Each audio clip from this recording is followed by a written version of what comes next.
جو اپنی مسندوں پر دراز ہوتے ہیں بلند آواز سے گاتے اور دراز ہوتے ہیں جلاوطن کیے جائیں گے۔ پہلی تلاوت آموس نبی کی کتاب 6 باب 1 اور 4 سے 7 آیت تک۔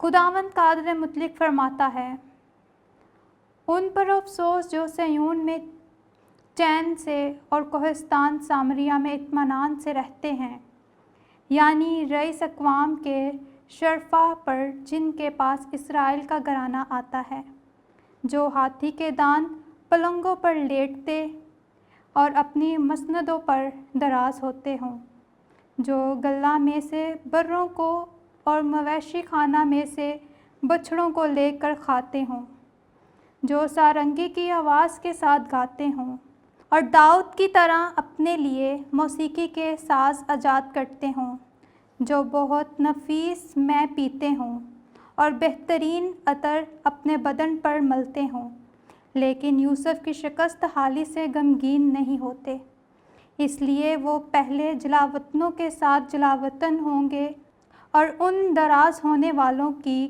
عیش و نشاط کا خاتمہ ہوگا۔ پاک کلام کے پڑھے اور سنے جانے پر خدا کی برکت ہو، خدا کا شکر ہو۔ آج کا زبور اور آپ کا جماعتی جواب۔ اے میری جان خداوند کی حمد کر، یہ خداوند ہے جو ابداً وفادار ہے اور مظلوموں کا حق محفوظ رکھتا ہے، وہی ہے جو بھوکوں کو روٹی کھلاتا ہے، خداوند اسیروں کو رہا کرتا ہے۔ جماعتی جواب۔ اے میری جان خداوند کی حمد کر۔ خداوند اندھوں کی آنکھیں کھولتا ہے، خداوند کبروں کو سیدھا کر دیتا ہے، خداوند صادقوں سے محبت رکھتا ہے، خداوند پردیسیوں کی حفاظت کرتا ہے۔ جماعتی جواب۔ اے میری جان خداوند کی حمد کر۔ وہ یتیم اور بیوہ کو سنبھال لیتا ہے، مگر خطا کاروں کی راہ کو الٹ دیتا ہے۔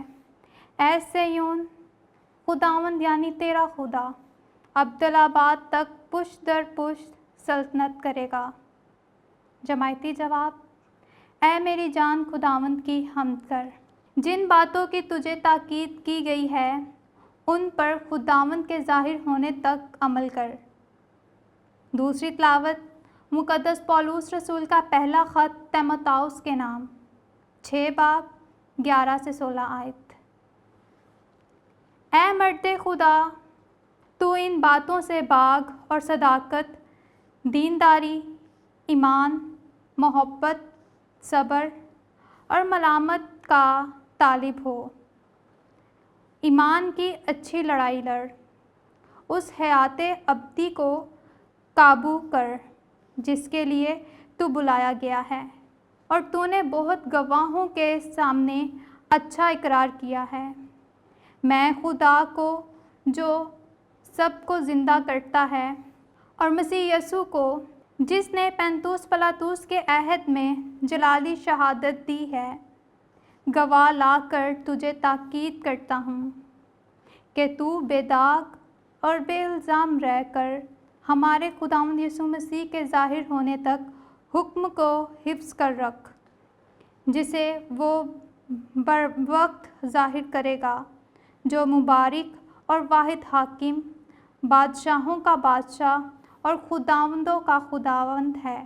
بقا فقط اسی کو ہے اور وہ اس نور میں رہتا ہے جس تک کوئی پہنچ نہیں سکتا، اور نہ اسے کسی آدمی نے دیکھا اور نہ دیکھ سکتا ہے۔ اس کی عزت اور سلطنت ابدی ہو، آمین۔ پاک کلام کے پڑھے اور سنے جانے پر خدا کی برکت ہو، خدا کا شکر ہو۔